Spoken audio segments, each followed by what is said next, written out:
باسط میرا کزن ہے، زرمینے کا شوہر ہے، اس کا جو بھی رشتہ ہے میرے ساتھ ہے، تمہارا اس سے کوئی تعلق نہیں ہے۔ پتہ ہے کیوں پرابلم ہے ہر مرد سے؟ کیونکہ میری بیوی ناقص العقل ہے، جسے خود پر پڑنے والی نظر کا مطلب ہی سمجھ نہیں آتا، مگر مجھے آتا ہے اور میں برداشت نہیں کر سکتا کوئی بھی تمہیں غلط نظر سے دیکھیں، کیونکہ تم صرف میری ہو، سر سے لے کر پاؤں تک صرف میری ہو، تمہیں دیکھنے کا حق صرف میرا ہے۔ ارمان خان کی آنکھوں میں وحشت سی ناچی تھی۔ آئندہ تم باسط خان کے سامنے نہیں جاؤ گی، وہ تمہارے سامنے آ بھی جائے تم اس سے نہ کوئی بات کرو گی اور نہ ہی اس کے سامنے ٹھہرو گی۔ Is it clear? Armaan Khan سرد آواز میں دھاڑا تو نینا ایک لمحے کو اس کی دھاڑ پر کام کر رہ گئی، اور نہ چاہتے ہوئے بھی نینا نے اس بات میں سر ہلایا تھا۔ اب چینج کرو اور سو جاؤ، تمہیں آج رات کمرے میں نہیں آنا تھا، مگر آج رات تم مجھے اتنا اچھا سرپرائز دے چکی ہو کہ میں اس کمرے میں نہیں رکنا چاہتا۔ ارمان ایک غلط نگاہ اس پر ڈالتا غصے سے کمرے سے نکل گیا تھا۔ نینا ارمان خان کے جانے کے بعد بیڈ پر بیٹھ کر رونے لگی۔ مجھے بھی اس منحوس کمرے میں نہیں رکنا، نہ آج اور نہ ہی کل اور نہ آئندہ آنے والی راتوں میں۔ اب میں کبھی بھی آپ سے بات نہیں کروں گی مسٹر خان، بلکہ مجھے آپ کے ساتھ رہنا ہی نہیں ہے۔ نینا نے خود سے بولتے ہوئے اپنے آنسو بے دردی سے صاف کیے تھے۔ ارمان خان غصے سے مردان خانے کی طرف جا رہا تھا جب ہیرا اس کے سامنے آئی تھی۔ ہیرا، کتنی دفعہ تم سے کہا ہے میرے سامنے مت آیا کرو، تمہیں اپنے خاندان کی روایت و اقدار کا کوئی خیال نہیں ہے۔ ارمان خان جبڑے بھینچتے ہوئے بولا۔ ارمان خان، زیادہ حویلی کی روایات اور اقدار کا پاس تو تم نے بھی نہیں رکھا، اگر رکھتے تو آج تمہاری بیوی میں ہوتی، وہ نینا نہیں۔ ہیرا اپنے دشمن جاں کو دیکھتے ہوئے نم آنکھوں سے بولی۔ ارمان خان غصے سے اس کی بات نظر انداز کرتا آگے بڑھا تھا جب ہیرا پھر سے اس کے سامنے آئی تھی۔ تم نے مجھے ایک نظر بھی نہیں دیکھا، یہ ساری تیاری میں نے خاص طور پر تمہارے لیے کی ہے۔ سب نے مجھے اس لباس میں دیکھ کر میرا کتنا مذاق اڑایا ہے، میری سہیلیوں نے، سب نے، مورے کو بھی باتیں سننی پڑی کہ زرمینے کے ساتھ آج کیا میری بھی رخصتی ہے۔ مورے نے مجھے ڈانٹا کہ یہ لباس بدل لوں، مگر میں نے نہیں بدلا کیونکہ یہ تمہاری پسند ہے۔ ہیرا کی بات پر ارمان خان زادہ نے اس پر ایک نظر ڈالی تھی۔ جو میکسی اس نے نینا کے لیے بھیجی تھی وہ ہیرا نے زیب تن کر رکھی تھی۔ تمہیں یہ لباس نہیں پہننا چاہیے تھا ہیرا، یہ تمہارے لیے نہیں تھا۔ ارمان یکدم اپنی نگاہوں کا زاویہ بدلتا ہوا بولا۔ اسے بالکل اچھا نہیں لگا تھا ہیرا کو اس لباس میں دیکھ کر، یہ تو صرف نینا کے لیے تھا، کیوں نہیں پہننا چاہیے تھا؟ تمہاری پسند کا تمہاری بیوی کو کوئی خیال ہی نہیں ہے، مگر مجھے ہے، کیونکہ میں تم سے بہت محبت کرتی ہوں۔ ہیرا کی آنکھیں ضبط سے سرخ ہو رہی تھیں، آنکھوں سے سیل روا جاری تھا۔ اپنی لمٹس مت کراس کرو، تم منگیتر ہو، میری بیوی نہیں جو اپنی محبت کا اظہار یوں برملا کر رہی ہو۔ ارمان خان ہیرا کے اظہار محبت پر تپ اٹھا تھا۔ منگیتر، وہ منگیتر جس نے ہوش سنبھالتے ہی اپنے نام کے ساتھ تمہارا نام سنا ہے۔ میری ساری سہیلیاں تمہیں میرا شوہر کہتی ہیں، میں تو کب سے تمہیں اپنا شوہر مان چکی ہوں، اپنا سب کچھ مان چکی ہوں۔ تم نے اچھا نہیں کیا میرے ساتھ، کر لیتے شادی شہر میں، مگر میرا حق پہلے کیوں کسی اور کو دیا؟ ہیرا وحشت کے عالم میں دبی دبی آواز میں چلائی تھی۔ ارمان خان نے اس کے چلانے پر اپنے لب بھینچے تھے اور وہاں سے جانے لگا۔ ہیرا نے اس کی کلائی پکڑی تھی۔ کیسی لگ رہی ہوں میں؟ بس اتنا ہی بتا دو، میرے جلے دل کو تمہارے لفظوں سے ہی ٹھنڈک مل جائے گی۔ ارمان خان نے ایک نظر ہیرا کو دیکھا تھا اور اپنی کلائی جھٹکے سے چھڑواتا لمبے لمبے ڈگ بھرتا وہاں سے چلا گیا۔ نینا جو غصے سے اپنے کمرے سے نکلتی زرمینے کے کمرے میں جا رہی تھی، زنان خان کے لاؤنج میں ہیرا اور ارمان کو کھڑے باتیں کرتے دیکھ لیا تھا۔ وہ ہیرا کو ارمان خان کے بھیجے ہوئے لباس میں دیکھ کر شاکڈ رہ گئی تھی، بلکہ نینا کے تن بدن میں آگ لگ گئی تھی۔ سب سے بڑھ کر وہ ارمان خان سے اپنی محبت کا اظہار کر رہی تھی، اسے اپنی تعریف کرنے کا کہہ رہی تھی۔ ہیرا نے بھی نینا کو دیکھ لیا تھا۔ وہ نینا کو دیکھ کر اسے نظر انداز کرتے ہوئے وہاں سے جانے لگی جب نینا کے پکارنے پر رکی تھی۔ یہ لباس پہن کر تم کیا سمجھتی ہو؟ میرے شوہر کو پا لو گی یا یوں اپنی محبت کا اظہار کر کے اس کے دل میں اپنی جگہ بنا لو گی؟ تو یہ تمہاری بھول ہے، مسٹر خان صرف میرے ہیں اور وہ مجھ سے وعدہ کر چکے ہیں کہ وہ تم سے شادی نہیں کریں گے۔ اور تمہیں تمہارا جواب بھی مل گیا ہوگا، انہوں نے تمہیں ایک نظر نہیں دیکھا۔ جانتی ہو اگر یہ لباس میں پہن لیتی تو مجھے دیکھ کر پاگل ہو جاتے، کتنی تعریفیں کرتے میری، کتنا پیار کرتے مجھے، کیونکہ وہ یہ ڈریس مجھے پہنا ہوا دیکھنا چاہتے تھے۔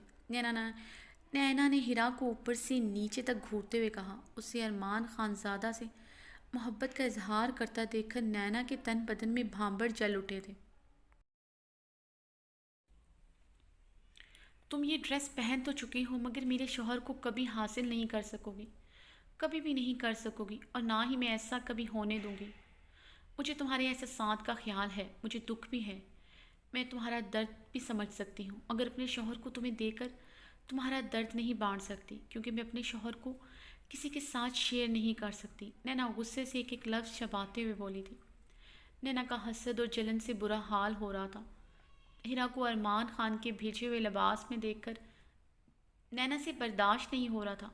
اسے شدت سے اپنی غلطی کا احساس ہو رہا تھا کہ یہ لباس اسے آج پہننا چاہیے تھا۔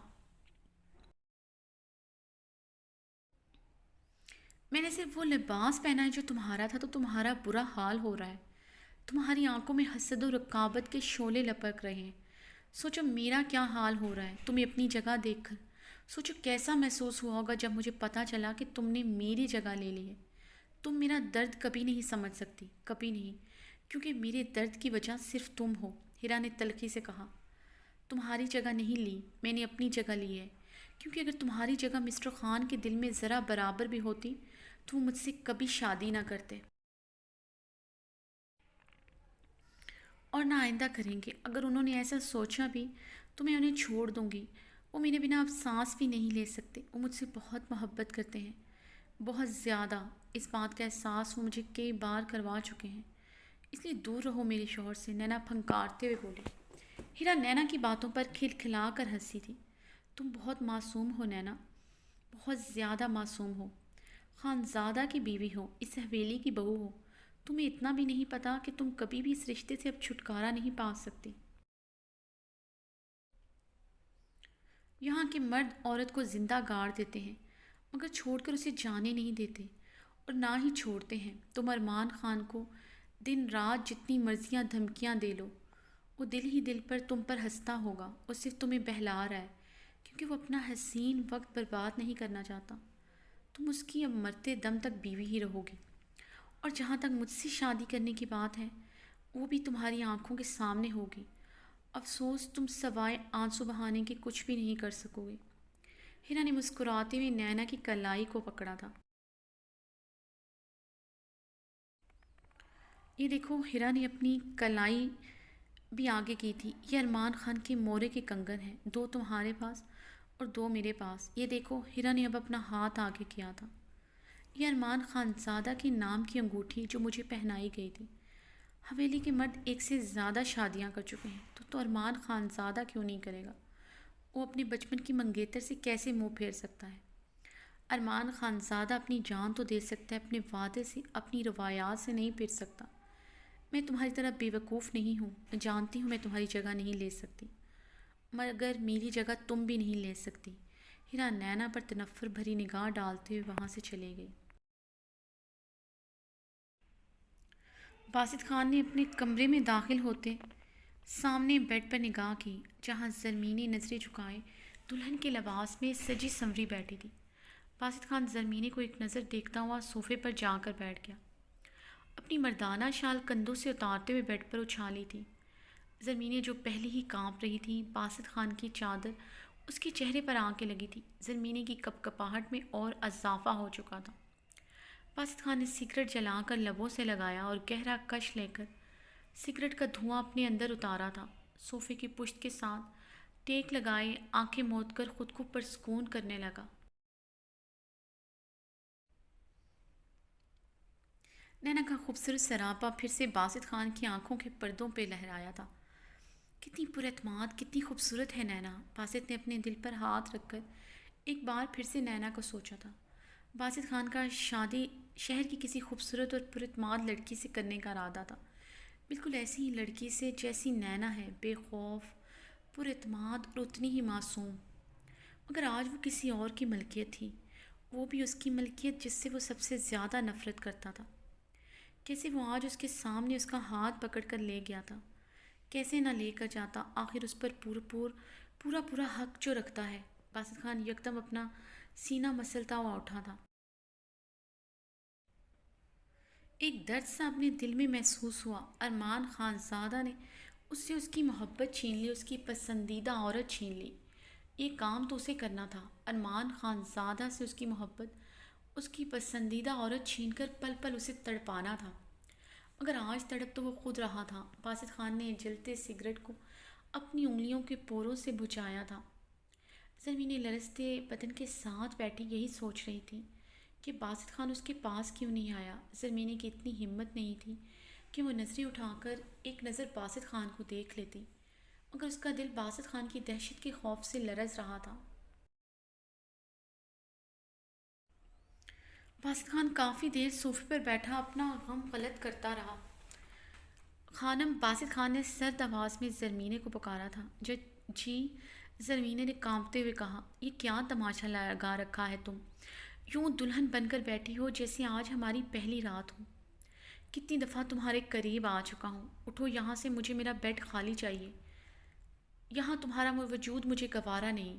باسط خان کی بات پر زرمینے نے نظریں گھما کر ناسمجھی سے باسط خان کی طرف دیکھا تھا۔ باسط خان ایک دفعہ اپنی نفرت کا لبادہ اتار کر اپنی دل کی آنکھوں سے ایک نظر زرمینے کو دیکھ لیتا تو آج اس کے معصوم حسن سے ضرور گھائل ہو جاتا۔ سنا نہیں، اٹھو یہاں سے، باسط خان گررایا تو زرمینے جلدی سے اپنا بھاری لہنگا سنبھالتی ہوئی بیڈ سے اٹھی تھی۔ بستر صاف کرو میرا، اگلا حکم جاری ہوا۔ بیڈ پر پھولوں کی پتیوں کا ہارٹ شیپ بنایا ہوا تھا، پورے بیڈ پر پھول تھے، پورے کمرے میں پھولوں کی مہک پھیلی ہوئی تھی۔ زرمینے نے بمشکل خود کو سنبھالتے ہوئے پورے بیڈ سے پتیاں جھاڑی تھی۔ اس کا لباس بہت زیادہ ہیوی تھا اور جیولری اس سے بھی زیادہ ہیوی تھی، اور بھاری دوپٹہ سر پر جمائے اسے بہت مشکل ہو رہی تھی، جسے باسط خان محسوس کرتا اس پر استہزائیہ مسکرا رہا تھا۔ بیڈ شیٹ بھی چینج کرو، یہ تیز رنگ میری آنکھوں میں چھپ رہا ہے۔ باسط خان نے سرد آواز میں ایک اور حکم دیا۔ سارے بیڈ کور سائڈ ٹیبل کے دراز میں تھے، زرمینے سے جھکنا بہت مشکل ہو رہا تھا۔ زرمینے نے جھکتے بیڈ شیٹس نکالی تھی اور لرزتے بدن کے ساتھ بمشکل بیڈ شیٹ بدلنے لگی۔ کمرے میں چوڑیوں کی کھنکار گونج رہی تھی۔ زرمینے ریڈ لباس میں نازک بدن کے ساتھ بمشکل بیڈ شیٹ بچھا رہی تھی، بار بار اپنے ماتھے کی بندیا اور جھومر سیدھا کرتی، کبھی اپنے بھاری دوپٹے کو سنبھالتی، کبھی اپنے گھیردار لہنگے کو سنبھالنے کی کوشش کرتی۔ اسی چکر میں بری طرح لڑکھڑائی تھی، لہنگا پاؤں میں آنے کی وجہ سے بری طرح زمین پر گھٹنوں کے بل گرے۔ کانچ کی چوڑیاں ٹوٹ کر بری طرح کلائیوں میں لگیں۔ زرمینے درد سے کراہ اٹھی تھی۔ باسط خان چلتا ہوا زرمینے کے مقابل آیا تھا اور پنجوں کے بل بیٹھ کر زرمینے کی ٹھوری کو اوپر کیا تھا۔ ایک پل کے لیے زرمینے کا حسن دیکھ کر مبہوت رہ گیا۔ نفاست سے کیا ہوا میک اپ اس کے حسن کو چار چاند لگا رہا تھا۔ ماتھے پر بندیا جھول رہی تھی، سائڈ پر جھومر، ناک میں آج نوز پن کی جگہ بڑی سی نتلی تھی جو اس کے سرخ لبوں تک آ رہی تھی۔ بڑے بڑے جھمکے، وہ تو آج آسمان سے اتری ہوئی اپسرا لگ رہی تھی۔ نازک سراپا لرز رہا تھا، براؤن آنکھوں سے آنسو جاری تھے۔ ان آنکھوں کا رنگ شدت ضبط سے گلابی ہو رہا تھا اور ان آنکھوں میں ڈھیروں شکوے بھی تھیں۔ باسط خان اسی پل نظریں چرا گیا تھا۔ یہ ڈرامے بند کرو خانم، ابھی تمہیں میری سنگت میں بہت کچھ سہنا ہے۔ تمہارے آنسوؤں کا مجھ پر کوئی اثر نہیں ہونے والا، اور یہ جو تم آج میرے لیے تیار ہوئی ہو، کوئی فائدہ نہیں ہے اس کا، کیونکہ آج میں تمہارے قریب نہیں آنے والا۔ اس دن تم نے مجھے میرا حق لینے سے منع کیا تھا۔ اب جب تم میرے لیے سجو گی، سنورو گی، میں تمہارے قریب نہ آ کر تمہارے منہ پر تماچا ماروں گا، تمہیں تمہاری اوقات بتاؤں گا۔ باسط خان نے زرمینے کا منہ دبوچا تھا اور اسے کلائی سے پکڑ کر جھٹکے سے اٹھایا۔ زرمینے سسکتے ہوئے بمشکل اٹھی تھی۔ آج رات تم اس کمرے میں نہیں رہو گے، نکلو اس کمرے سے، باسط خان دھاڑتے ہوئے بولا۔ کہاں جاؤں گی؟ کیا کہیں گے؟ زرمینیں لڑکھڑاتے ہوئے بولی۔ ایسا کرو ابھی اور اسی وقت اپنے بھائی کے کمرے میں جاؤ، اس کا دروازہ کھٹکھٹا کر بتاؤ میں نے تمہیں اس کمرے سے نکال دیا ہے۔ اگر تم یہ کرو گی تو ہو سکتا ہے میں تمہیں اپنے کمرے میں واپس بلا لوں اور تمہارے حسن کو پوری طرح خراج تحسین بھی پیش کروں۔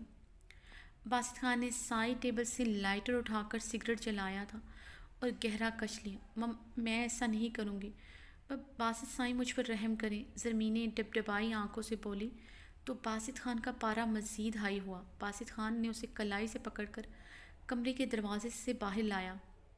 تو ٹھیک ہے، جہاں مرضی جاؤ، مگر آج رات تم اس کمرے میں نہیں آؤ گی۔ باسط خان غصے سے کہتا ہوا دروازہ زور سے زرمینی کے منہ پر بند کرتا اپنے کمرے میں داخل ہو چکا تھا۔